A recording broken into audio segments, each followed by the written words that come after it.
Trilhas da Democracia de hoje recebe o professor de História da Universidade Federal do Rio de Janeiro e vereador da cidade do Rio de Janeiro pelo PSOL, Chico Alencar. Chico, seja muito bem-vindo ao Trilhas da Democracia. É um grande prazer recebê-lo aqui para juntos fazermos uma análise do que foi o 7 de setembro e todas as suas repercussões. Prazer é todo meu, Marco, todos que acompanham aqui essa comunicação livre, liberta, emancipatória, tão necessária nesse país. E eu venho na condição de alguém que está nessa trilha da democracia há muito tempo, há bem mais de meio século. Cresci na ditadura, sei bem o que isso representa. E estamos aí de novo com esse fantasma rondando a nossa vida, mas vamos enfrentá-lo. Chico, tu publicou um artigo no site A Terra é Redonda, intitulado 7 de Setembro, Dependência e Morte.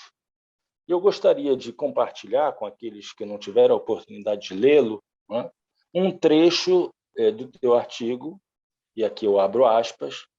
Nesse 7 de setembro de 2021, pretende estar no centro, Bolsonaro pretende estar no centro do retrato.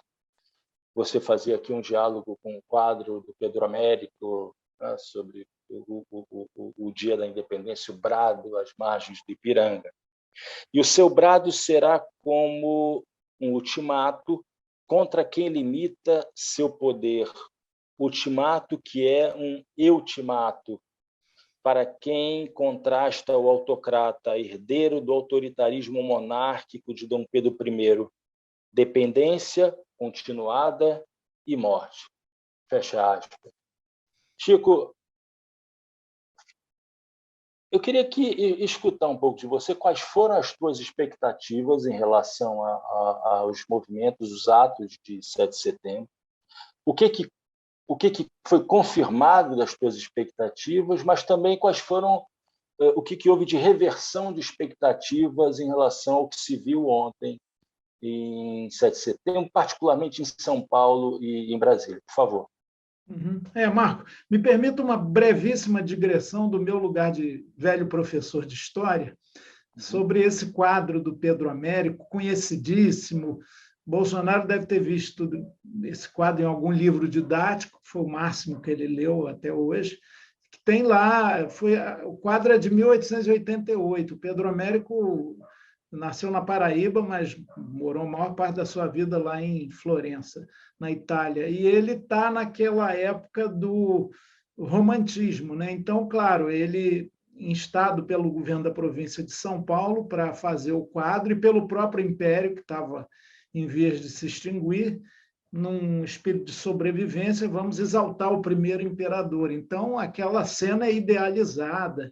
Em vez daqueles cavalos fogosos, só se fazia viagens, como que a comitiva do príncipe regente Pedro fazia, até São Paulo, até Santos, com jumentos, burros e mulas, que são animais mais resistentes. Mas lá não, tem cavalos fogosos, toda aquela ideia de poder, né? E, curiosamente, o Pedro Américo não conseguiu escapar da realidade.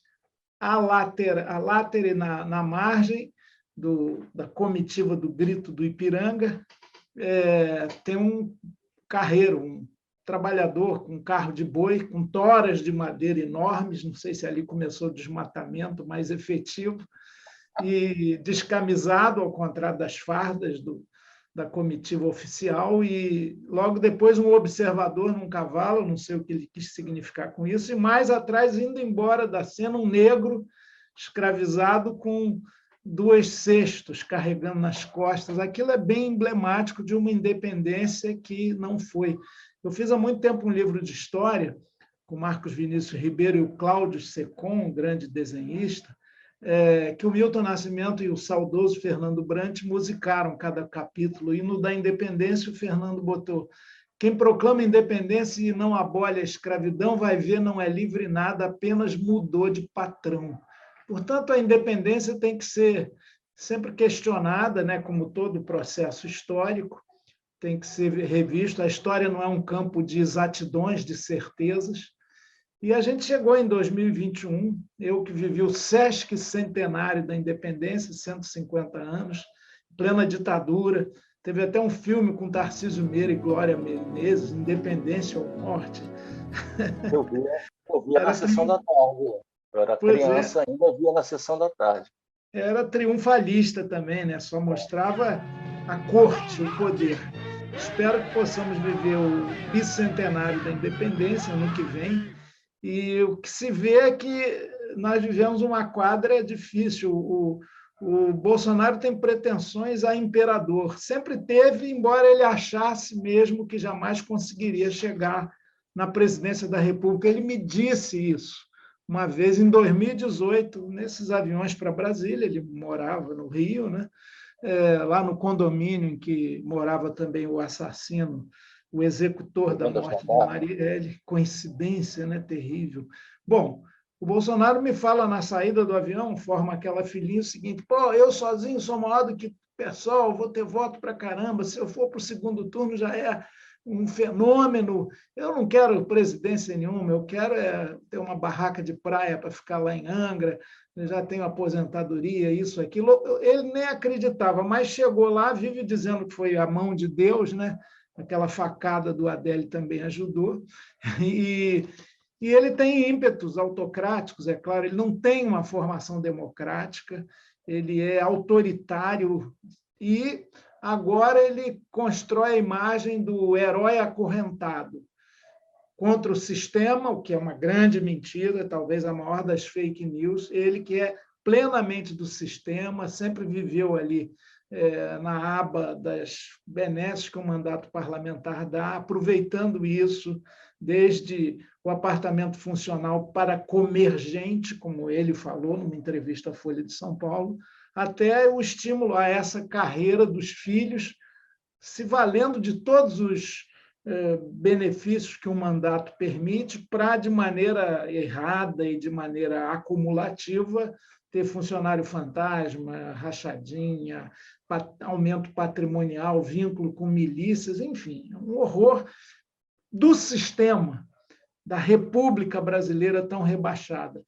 E como ele vem perdendo popularidade, um governo, além de tudo, muito incompetente, né? Ele quis fazer desse 7 de setembro, como ele mesmo disse, um ultimato, que é um grito de desespero. Mobilizou muita gente. Eu não sou desses que fica falando que foi um fiasco. A melhor maneira de combater um adversário é não menosprezá-lo. Mobilizou gente. Nem subestimá-lo. Claro que tem máquina pública, a grande aí, tem financiamento, é preciso ver quem financia isso. Esses caminhões que até dia 8 estavam ali na esplanada, são potentes e alguns novíssimos, até sem carroceria, parece que saíram da concessionária. Então, tem grupos empresariais que estimulam bloqueios que ocorreram depois do 7 de setembro em Santa Catarina, no Paraná, no Espírito Santo e aí na esplanada dos ministérios, no ímpeto de invadir o Supremo, sobretudo, essa extrema-direita radicalizada e sem muita organização e sem muita lógica, né? São meio porra-loucas nesse sentido. Mas, de qualquer maneira, eu não imaginava que eles quisessem ocupar o Congresso e o Supremo e lá ficar perenemente até que o Alexandre de Moraes fosse empichado, qualquer coisa assim, seria ousadia demais e teria um grande desgaste, o isolamento seria ainda maior. Mas fustigar e dar um brado se efetivou. Eu diria que uma parte dos intentos de Bolsonaro, que é segurar um pouco mais o impeachment e mostrar que tem uma base social, ele conseguiu. Lembro, Marco, que a extrema-direita sempre teve algum peso no Brasil. Nos anos 30, da ascensão do nazifascismo e da resistência popular também, no Brasil foi criada a Ação Integralista Brasileira, do Plínio Salgado, os camisas verdes. Ela filiou rapidamente 1,5 milhão de pessoas. E o Plínio Salgado, não confunda com o nosso querido e saudoso Arruda Sampaio, pode confundir com o Plínio Corrêa de Oliveira, da TFP, uma outra organização de cristandade cruzadista de extrema-direita, mas o Plínio Salgado disputou eleições presidenciais e teve quase 10%, então não é irrelevante.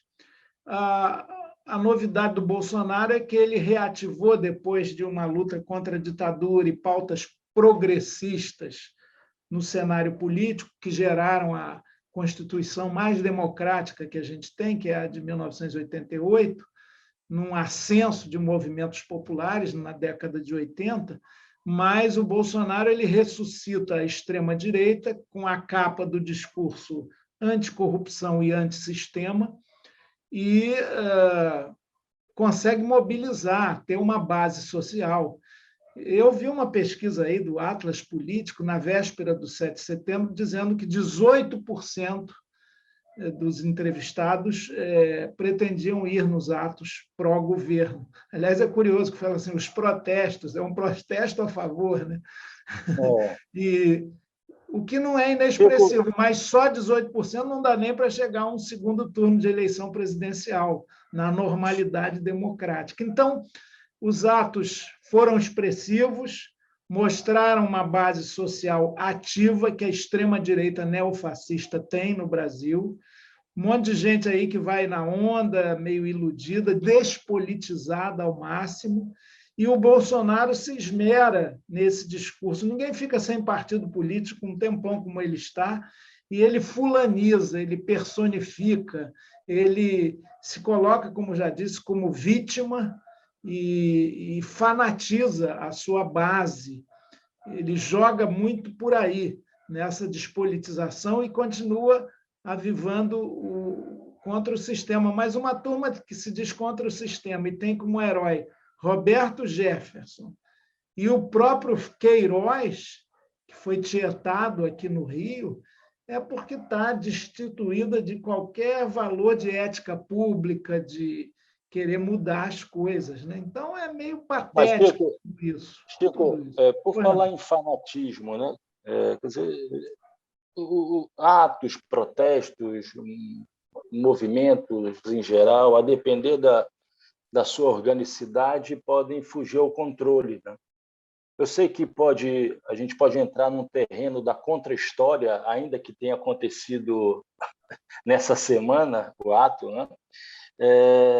Mas não te parece que em algum momento poderia ter fugido ao controle, por exemplo, na noite do dia 6, quando o grupo rompeu a barreira e pretendia chegar nas proximidades do STF, e no dia seguinte mesmo, na manhã do dia seguinte, quando um grupo queria chegar até próximo do Itamaraty, soltando morteiros. Tentaram invadir o Ministério da Saúde. No dia, eles devem achar que o coronavírus é uma invenção, né?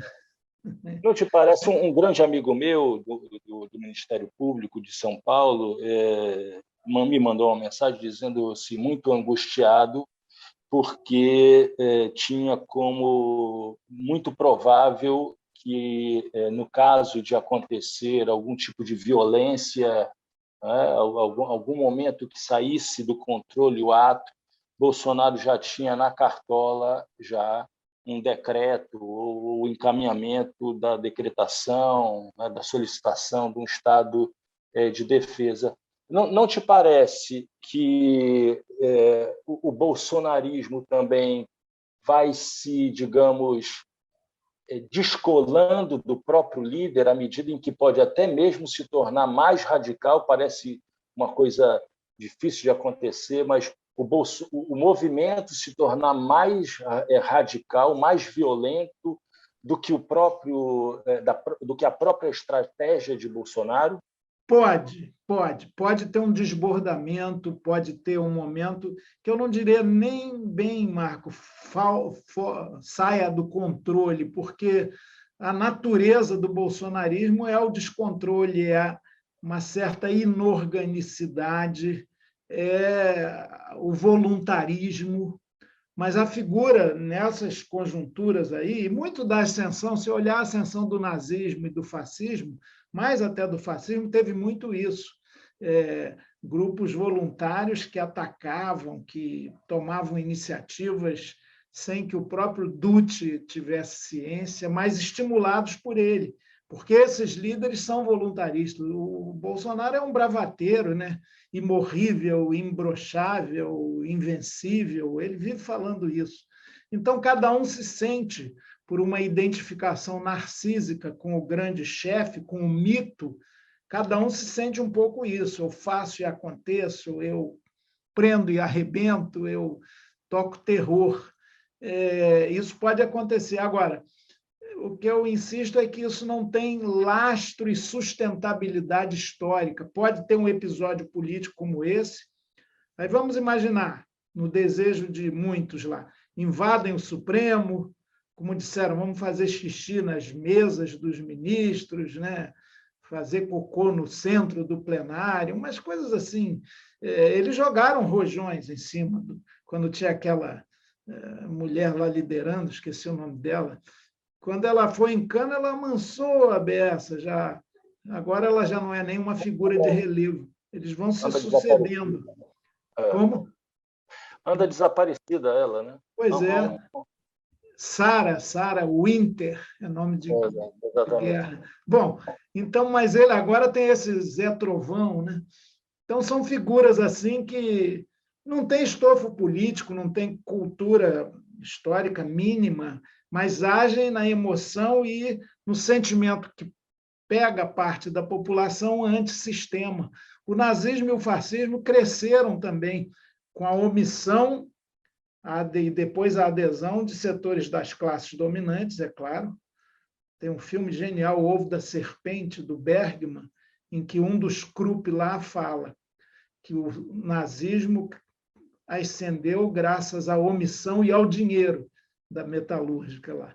Pois bem, e tem uma massa mais popular, descrente de tudo, desencantada com a vida, que adere, que vai junto, que acha, quebra tudo. Eu me lembro, em 2018, conversando com uma pessoa desempregada até já naquela época, que me disse, pobre, ele me disse o seguinte, não, eu vou votar no Bolsonaro. Por quê? Porque se ele não der jeito, ninguém mais dá. Então, ele vai botar porrete na mesa e vai mudar tudo do sistema desses partidos, tem um sentimento antipartido, antipolítica, que é alimentado paradoxalmente por quem está no coração do poder hoje. Mas eu creio que um desbordamento desses, dali a 3, 4 dias, né, pela pressão da sociedade como um todo, inclusive dos setores dominantes, e a pressão internacional, não se sustentaria. É bom lembrar que Bolsonaro perdeu já parte expressiva do PIB, apesar dos Paulo Scarfe da vida, a Febraban fez um manifesto da harmonia entre os poderes, do equilíbrio, parcela do agronegócio também foi nessa linha. Isso não é revolução nenhuma, mas é um mínimo de comedimento, porque o Bolsonaro está se tornando não só desnecessário ou inservível para setores dominantes, como até prejudicial para as commodities, para as exportações. Ele não é um bom gestor do capitalismo no Brasil, que está numa tremenda crise. Então, isso, em geral, não dá bom resultado. Por isso que eles se agarram nessa alternativa que é não aceitar o resultado das urnas. Ele ataca o Alexandre Moraes, me permita só para complementar, não tanto pelo que o Alexandre que está investigando fake news e financiamento de atos antidemocráticos, mas pelo que ele vai ser futuro presidente do Tribunal Superior Eleitoral na época das eleições nacionais. Então, ele já está arrumando uma desculpa para não aceitar. O que já é, na verdade, a nova confusão, né? A hipótese não, né? Mas a certeza de que à frente do TSE, nas próximas eleições, estará um inimigo, um adversário, né? O que seria um elemento para desacreditar a parcialidade de quem vai ser responsável por assumir uma postura de magistrado, né, diante da disputa de 2022. Chico, uma última pergunta.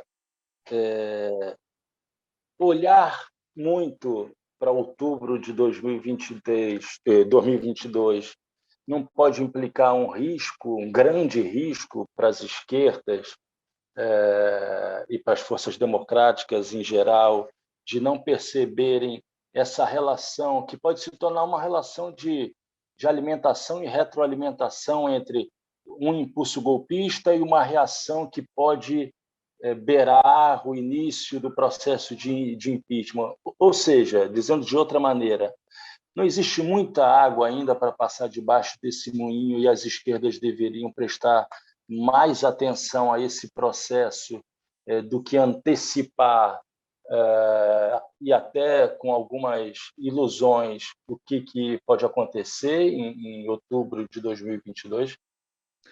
Sem dúvida. A gente está em 2021, a realidade é aguda, tem gente morrendo, tem 19 milhões de pessoas passando fome, tem a devastação ambiental, tem as queimadas, mais uma vez, aí de maneira tremenda, terrível, tem a crise hídrica, tem a inflação, tem muito problema hoje, aqui, agora, para a gente ficar pensando só na eleição, ou sobretudo na eleição, é um erro total.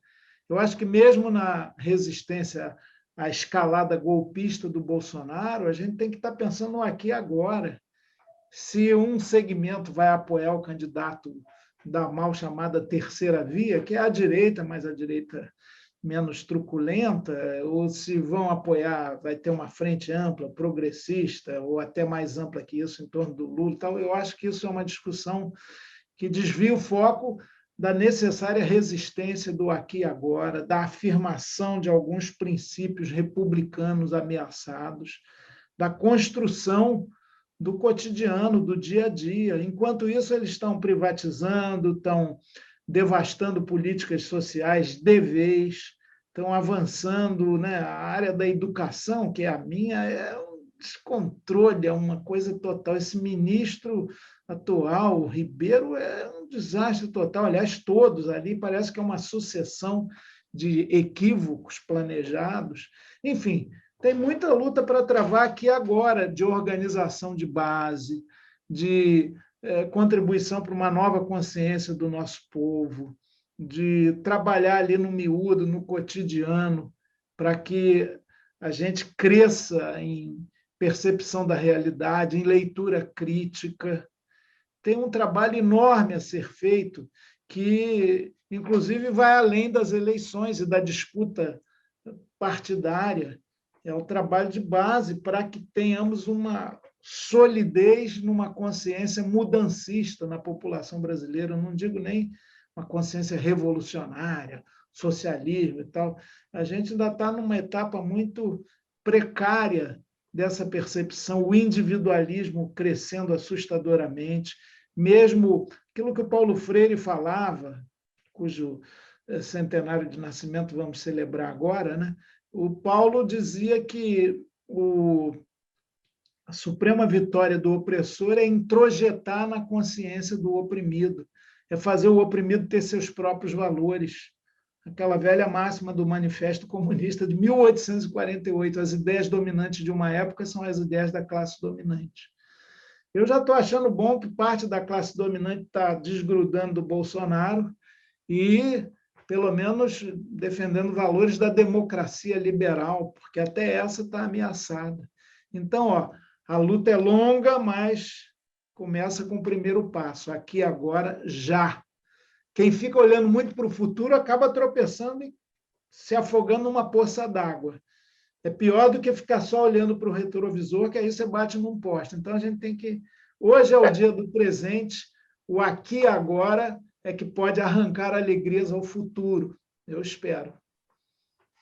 Chico Alencar, professor de História da UFRJ, vereador da cidade do Rio de Janeiro pelo PSOL, muito obrigado. E o Trilhas da Democracia volta na próxima semana, sempre debatendo, dialogando e também marcando defesa pela democracia e pelos direitos humanos. Até lá!